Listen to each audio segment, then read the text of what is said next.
Hi everyone welcome back to my channel it's Seema. और आज के भिडियोटा स्पेशली टीनेजारদের জন্য যারা কিনা টপ জিন্স এইসবের সাথে এরকম একটা লুক ক্রিয়েট করতে পারে, সিম্পল অ্যান্ড কিউট লুক। আর এটা কিন্তু ওয়াটারপ্রুফ হবে স্টেপ বাই স্টেপ। তোমরা দেখতেই পাচ্ছ আমাকে কত কিউট লাগছে। তো তোমরা এরকম একটা কিউট লুক করতে অবশ্যই আমার ভিডিওটা দেখো আর চ্যানেলটাকে সাবস্ক্রাইব করে ভিডিওটাকে লাইক করে চলো দেখা শুরু করো। তো সবার ফার্স্টে আমি জুডিও থেকে কিনে আনা 30 টাকা দামের ওয়েট ওয়াইপস দিয়ে মুখটাকে ভালো করে ক্লিন করে নিয়েছি। তো তার আগে কিন্তু তোমরা ফেসটাকে ওয়াশ করে আসবে। নেক্সট আমি টোনার ইউজ করছি। তোমরা এটা দিনে রাতে যে কোনো সময় লুকটা ক্রিয়েট করতে পারো। তো টোনার কিন্তু অবশ্যই লাগাতে হবে, নাহলে কিন্তু মেকআপ লং লাস্টিং হবে না। নেক্সট আমি পন্সের জেল ময়শ্চারাইজার ইউজ করেছি। এটাও কিন্তু তোমাদের মেকআপের আগে অবশ্যই লাগাবে, তোমরা যে কোনো রকমের ময়শ্চারাইজার ইউজ করতে পারো। নেক্সট আমি প্রাইমার ইউজ করছি ল্যাকমি, এক সাইডে ল্যাকমি জেল বেস আর এক সাইডে কিন্তু অ্যালোভেরা জেল ইউজ করব। কারণ তোমাদের অনেকের কাছে হয়তো প্রাইমার অ্যাভেলেবেল নেই, তারা কিন্তু একেবারেই কোনো চিন্তা না করেই অ্যালোভেরা জেল ইউজ করতে পারো। একই রকমের ফলাফল পাবে, বরঞ্চ আরও ভালোও পেতে পারো। খুব সুন্দর একটা গ্লোয়িং স্কিন চলে আসে অ্যালোভেরা জেল যদি তোমরা প্রাইমার হিসেবে ইউজ করো। খুব সুন্দর লাগে, স্কিনের ফিনিশিংটাও খুব সুন্দর স্মুথ আসবে। তোমরা দেখতে পাচ্ছ কতটা গ্লো করছে যেই সাইডে আমি অ্যালোভেরা লাগিয়েছি। তো নেক্সট ডিউই ফাউন্ডেশন বলতে এক কথায় মামাআর্থের ফাউন্ডেশন এতটাই গ্লোয়িং আর ডিউই ফাউন্ডেশন তোমরা যে কোনো টাইমে এটা কিন্তু ইউজ করতে পারো। মানে এতটাই ভালো ফাউন্ডেশন, তোমরা মানে খুব ভালোভাবে ব্লেন্ডও হয়ে যায়। আর ব্লেন্ডিংয়ের সময় তোমরা কিন্তু একটা ভেজা বিউটি ব্লেন্ডার ইউজ করবে। তো তোমরা দেখতেই পাচ্ছ ডট ডট করে ফাউন্ডেশনটা গালের মধ্যে লাগিয়ে নেবে। এর আগে তোমরা চাইলে একটা সানস্ক্রিন ইউজ করে নিতে পারো। আর তোমরাই দেখতেই পাচ্ছ খুব সুন্দরভাবে ব্লেন্ড হয়ে যাচ্ছে আর খুব গ্লো করছে স্কিনটা। তো যেই সাইডে আমি অ্যালোভেরা জেল লাগিয়েছি সেদিকেরও মেকআপ যেমন দেখাচ্ছে, অপোজিট সাইডেও তেমনই দেখাচ্ছে, কোনো তফাৎ নেই। তো নেক্সট আমি lip and cheek tint use করে নিয়েছি। আর তোমরা কিন্তু চ্যানেলটাকে অবশ্যই সাবস্ক্রাইব করে দাও, ভিডিওটাকে লাইক করে দাও। তো লিপ অ্যান্ড চিক টিন্টটাও খুব সুন্দরভাবে ব্লেন্ড হয়ে গেছে। নেক্সট একটা সেটিং স্প্রে দিয়ে আমি সেট করে নিচ্ছি। তোমরা যে কোনো সেটিং স্প্রে ইউজ করতে পারো, আমি ফেস স্ক্যানারটা ইউজ করেছি। নেক্সট একটা আইব্রো পেন্সিল দিয়ে আইব্রোটাকে সেট করে নিচ্ছি।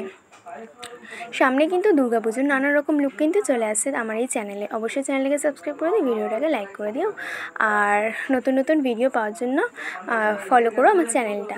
তো তোমরা দেখতেই পাচ্ছ আইব্রো সেট হয়ে গেছে। আর নেক্সট আমি একটা আই লুক ক্রিয়েট করে নিচ্ছি। খুবই সিম্পল আই লুক করছি, যেহেতু আমি কিন্তু একটা খুবই সিম্পল লুক ক্রিয়েট করছি গ্রিন কালারের আইশ্যাডো দিয়ে। তোমরা দেখতেই পাচ্ছ কীভাবে আমি সামান্যভাবে একটা আইলাইনারের যেখানে পোর্শনে আইলাইনার লাগো সেখানে সামান্যভাবে গ্রিন কালার আমি স্মাচ করে নিয়েছি।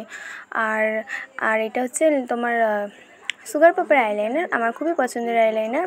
মাত্র 200 টাকার মধ্যে তোমরা পেয়ে যাচ্ছ। তোমরা অবশ্যই এটা ট্রাই করে দেখো, খুবই ভালো লাগবে। তো নেক্সট আমি একটা ব্লাশার ইউজ করছি। দেখো মেকআপে ব্লাশার না করলে কিন্তু একদমই মেকআপ অসম্পূর্ণ। ব্লাশারটা দিলে কিন্তু দেখো গালটা কি সুন্দর গোলাপি গোলাপি হয়ে গেছে, খুব কিউট লাগবে। তোমরা একটা ব্লাশার নেক্সট কন্ট্রোল ইউজ করে নেবে। আমি কিন্তু মাইগ্ল্যামের কন্ট্রোল, তো তোমরা দেখতেই পাচ্ছ কীভাবে কিন্তু আমি কন্ট্রোলটা করে নিচ্ছি গালের দুই সাইডে আর নাকে যেভাবে করেছি তোমরা ঠিক সেভাবে করে নেবে। আর একটা লিপ লাইনার দিয়ে ঠোঁটটাকে ভালো করে এঁকে নেবে। আমি গ্ল্যাম 21 লিপস্টিক ইউজ করছি, খুবই ভালো লাগে এই লিপস্টিকটা, খুবই লাইট ওয়েটেড আর কিন্তু তোমার স্মাচ প্রুফ। তো তোমরা দেখতে পাচ্ছ একটা হাইলাইটার ইউজ করে নেবে। এটা মাইগ্ল্যামের হাইলাইটার ইউজ করেছি আমি, খুব সুন্দর একটা গ্লোয়িং বেস চলে আসবে যদি হাইলাইটার তোমরা ইউজ করো। এটা কিন্তু তোমরা করতেও পারো, নাও করতে পারো। নেক্সট একটা মাস্কারা ইউজ করছি, ফলস আইল্যাশ আমি ইউজ করছি না। আর এই মাস্কারাটা এতটাই দারুণ যে ফলস আইল্যাশের কোনো প্রয়োজনই পড়ে না, মার্সের মাস্কারা। তো তোমরা দেখতে পাচ্ছ আমি হেয়ারস্টাইল দিয়ে দিয়েছি, হাফ পনিটেল করে নেবে। তোমরা সামান্য চুল সামনে থেকে তুলে নিয়ে এভাবে একটা হেয়ারস্টাইল করে তোমরা কিন্তু কিউট লুক ক্রিয়েট করতে পারবে। তোমরা হেয়ারস্টাইল যদি সুন্দর করে করো তাহলে কিন্তু যে কোনো রকমের মেকআপই তোমাদের সুন্দর লাগবে। তো তোমরা দেখতে পাচ্ছ পুরো লুকটাই চেঞ্জ হয়ে গেলো হেয়ারস্টাইলটা করার পর। আর একটু লাইটের প্রবলেম আছে, একটু অসুবিধা করে দেখে নিও। যাই হোক তোমরা দেখতেই পাচ্ছ খুব সুন্দর লাগছে। তো আমাকে কেমন লাগছে তোমরা কিন্তু কমেন্টে আমাকে জানিও। আর আমি নেক্সট আরও একটা হেয়ারস্টাইল দেবো। আর তোমরা কিন্তু চ্যানেলটাকে অবশ্যই সাবস্ক্রাইব করে নেবে, তোমাদের জন্য কিন্তু অনেক সুন্দর সুন্দর ভিডিও আসতে চলেছে।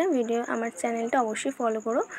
তোমরা নানা রকমের দুর্গাপুজোর আগে আগমনী লুক, অষ্টমীর লুক, নানান রকমের লুক দেখতে পারবে। আমাকে কেমন লাগছে তোমাদের অবশ্যই আমাকে কমেন্টে জানিও। নেক্সট কী রকম লুক তোমরা চাও, কী টপিকের ওপর আমি ভিডিও করব সেটা আমাকে কমেন্টে কিন্তু বলে দিও। তো তোমরা দেখো নেক্সট কিন্তু ওই সামান্য হাফ পনিটেলটাকে আমি বান করে নিলাম। দুটোই হেয়ারস্টাইল কিন্তু খুবই সুন্দর। তো আমাকে চ্যানেলে সাবস্ক্রাইব করে দাও, দেখা হচ্ছে পরের ভিডিওতে, বাই।